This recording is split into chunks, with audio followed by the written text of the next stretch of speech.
CPO rank ലിസ്റ്റിലുണ്ടായിരുന്ന സമരത്തിന് വന്നതിനെ കുറിച്ച് മാത്രമാണ് പറയണം.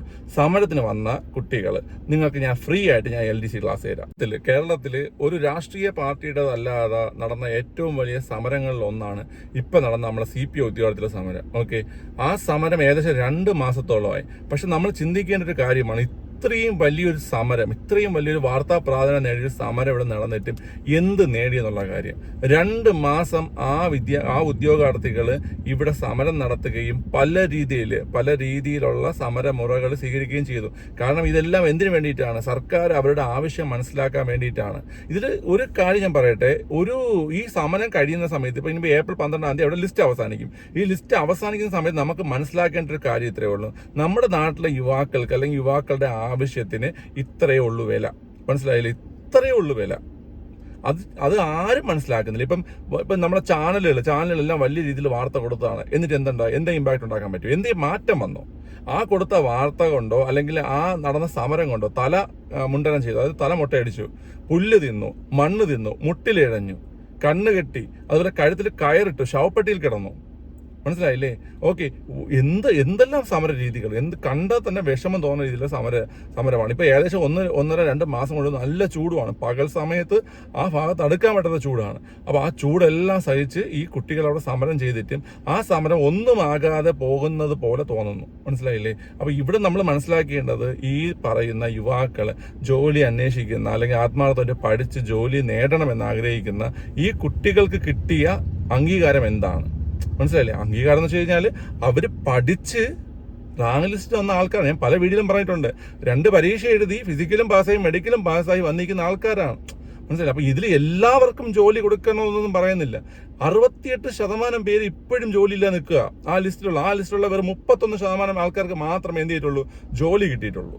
മനസ്സിലായില്ലേ? അപ്പൊ ഈ സമരം കൊണ്ട് നമുക്ക് മനസ്സിലാക്കേണ്ട കാര്യം ഇത്രയൊക്കെ ഉള്ളൂ നമ്മുടെയൊക്കെ വില. മനസ്സിലായില്ലേ? ഇപ്പൊ നിങ്ങൾ എത്ര വലിയ രാഷ്ട്രീയ പാർട്ടിയുടെ പ്രവർത്തനമായിരുന്നാലും ശരി തന്നെ, എത്ര കാലം കൊടി പിടിച്ച ആളായാലും ശരി തന്നെ, ഒരു ആവശ്യം വന്നപ്പോൾ നിങ്ങൾക്ക് മനസ്സിലായോ?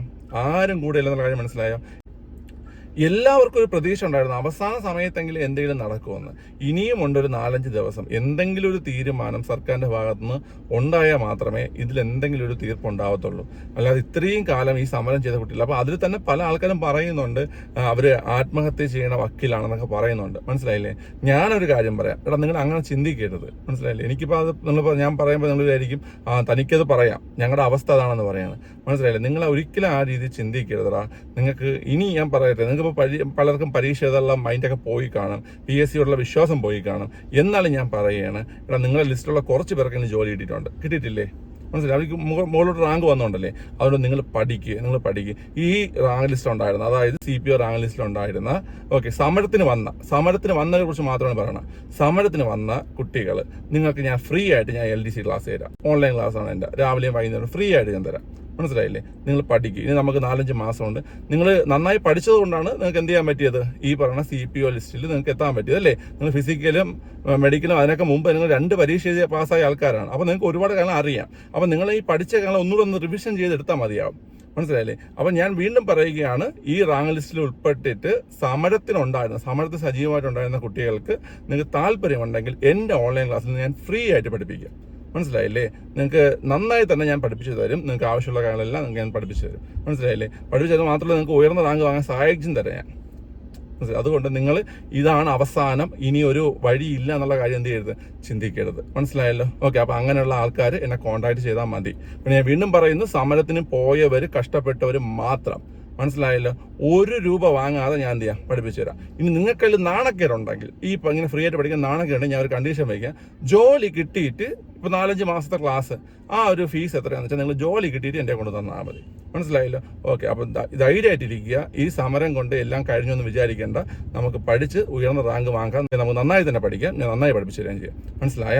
ശരി. അപ്പൊ അത്രേ പറയാനുള്ളൂ. അപ്പൊ എല്ലാവരും ഒന്ന് ഓർത്ത് വെച്ചോ, ഇത്രയേ ഉള്ളൂ നമ്മുടെ നാട്ടിലെ യുവാക്കൾക്ക് കിട്ടുന്ന വില. മനസ്സിലായില്ലേ? 10-10,000 പേരെന്ന് പറഞ്ഞാലും ഒന്നും അല്ല. മനസ്സിലായില്ലേ? 10-15 ലക്ഷക്കണക്കിന് ആൾക്കാരായാലും അവരുടെ അഭിപ്രായത്തിനൊന്നും ഒരു വിലയില്ലാത്തൊരു സാഹചര്യം പൊക്കോണ്ടിരിക്കുന്നത്.